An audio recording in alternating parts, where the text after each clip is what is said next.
January doesn't feel empty because your life suddenly got worse. It feels empty because your brain is coming down from a chemical high it borrowed in December. You didn't lose motivation. You didn't become lazy. You're paying a biological debt, and nobody warned you it was coming. And it starts with something most people never consider: a dopamine crash hiding in plain sight. In December, your brain didn't just celebrate. It borrowed happiness from the future. January is when the bill arrives. Dopamine isn't happiness itself. It's anticipation, motivation, the feeling that something good is about to happen. And December is a dopamine machine. Lights everywhere, constant food, music, parties, gifts, countdowns. Even stress feels exciting because it leads to something rewarding.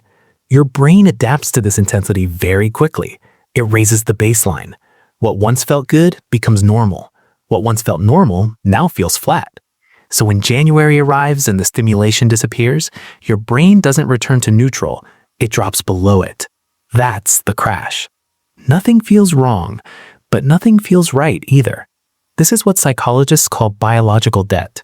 You overloaded your reward system, and now it's recalibrating. The dangerous part? Most people misinterpret this feeling. They assume, I've lost motivation. I'm depressed. My life is boring now. But the truth is simpler and less personal. Your dopamine system is temporarily desensitized. The world didn't become dull. Your brain is just waiting for the same level of stimulation it got used to, and January isn't providing it. You open Netflix in January. Endless options. Nothing looks interesting. In December, you would have been excited just to sit down and watch something. Now you scroll and close the app. Not because the shows got worse, but because your brain is still expecting holiday-level stimulation. And when it doesn't get it, it sends the same signal every time. Nothing here is worth effort. That emptiness you feel in January, it's not sadness, it's withdrawal. And once you understand that, the feeling stops being mysterious and starts being manageable. Your brain doesn't just need goals, it needs a story. December gives you one automatically. There's a timeline, a build-up, an ending. Even stressful days feel tolerable because they're moving towards something. High-intelligence brains rely on this more than most. Not emotionally, but cognitively. Smart minds are pattern-hungry. They want direction, progression, cause, and effect. When those disappear, the brain doesn't relax. It spins.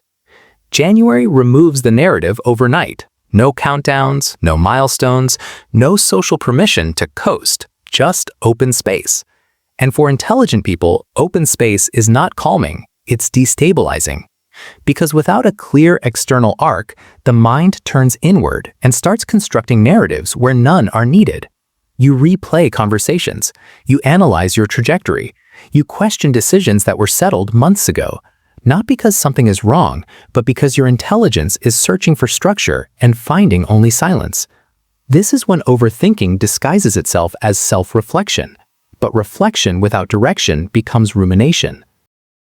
You're driving home from work in January, same route, same music, same job, but suddenly your mind asks, is this really where I should be right now? That question didn't come from dissatisfaction. It came from the absence of a forward-facing storyline.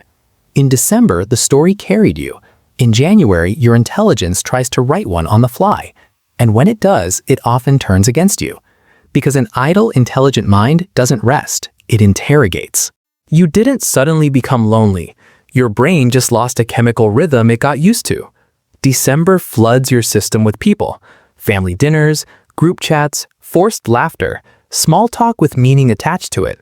Even if you're introverted, even if parts of it drained you, your brain was bathing in oxytocin and dopamine on a predictable schedule. Connection, stimulation, release. Again and again. Then, January arrives and cuts it off overnight. No taper, no adjustment period. High-intelligence individuals feel this more sharply because their social engagement is usually intentional, not constant. You don't socialize randomly. You do it when there's a reason. December gives you reasons on autopilot. January gives you none. So the nervous system interprets the silence as loss, not emotional loss, biological loss. Your mind starts scanning. Did I say something wrong? Why hasn't anyone texted? Did something change? Nothing changed. The environment did. This sudden drop creates a social vacuum, and intelligent brains hate vacuums. They fill them with meaning, usually negative. You assume withdrawal means rejection. Quiet means something is wrong. Distance means you're falling behind socially. In reality, everyone just went back to survival mode. But your intelligence doesn't accept that explanation easily. It needs cause and effect. Relatable example. You open your phone on a random January evening. No new messages, no group chat noise, no "what are you doing tonight?" And your first thought isn't "people are busy." It's "did I matter more in December than I do now?" That thought feels personal, but it's chemical. Your brain is reacting to an abrupt drop in social stimulation, not a drop in your value. January doesn't hurt because nothing changed. It hurts because you expected yourself to change instantly. December ends with a promise. New year, clean slate, new version of me. Your brain loves symbolic resets. Dates, numbers, milestones, they create the illusion of transformation without requiring evidence yet.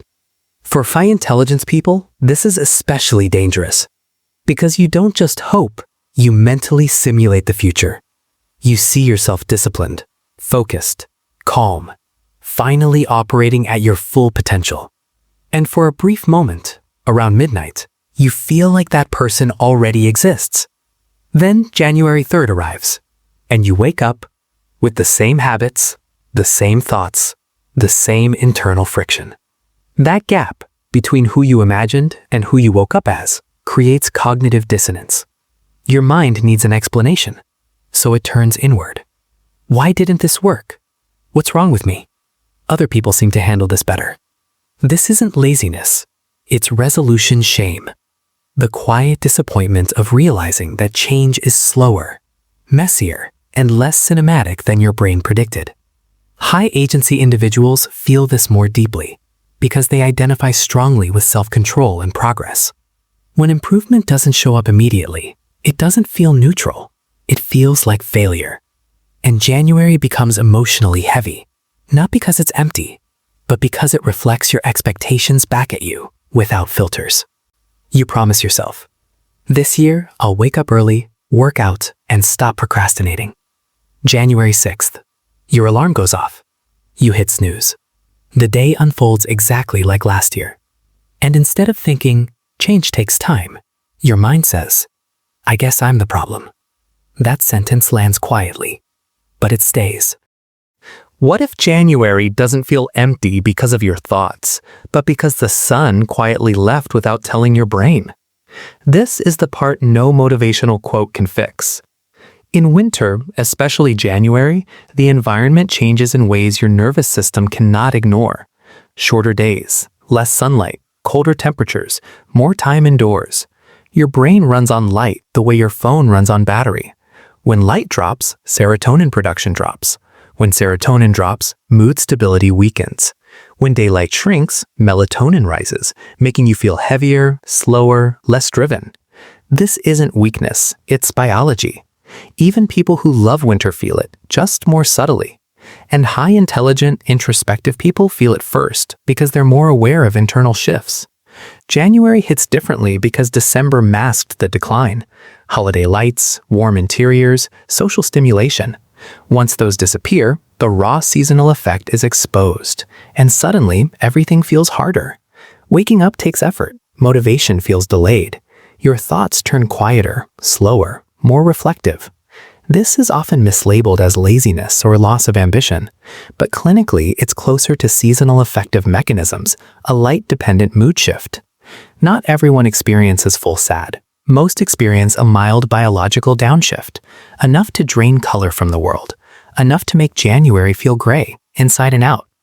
Relatable example. You wake up in January. It's still dark. You check the time, 7:30 a.m. In summer, this hour felt alive. Now it feels muted. You're not sad. You're not unmotivated. You're just slower. And no amount of positive thinking seems to bring the energy back.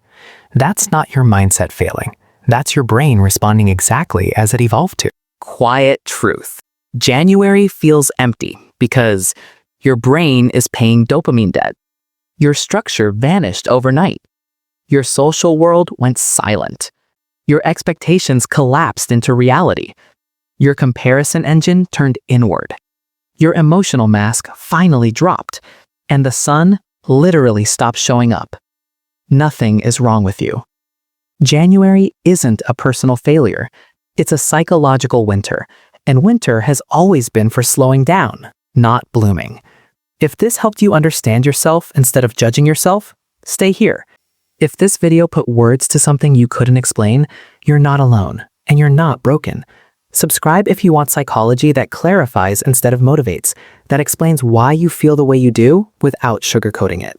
And if January feels heavy right now, leave a comment with one word that describes it. Sometimes naming the feeling is the first step out of it.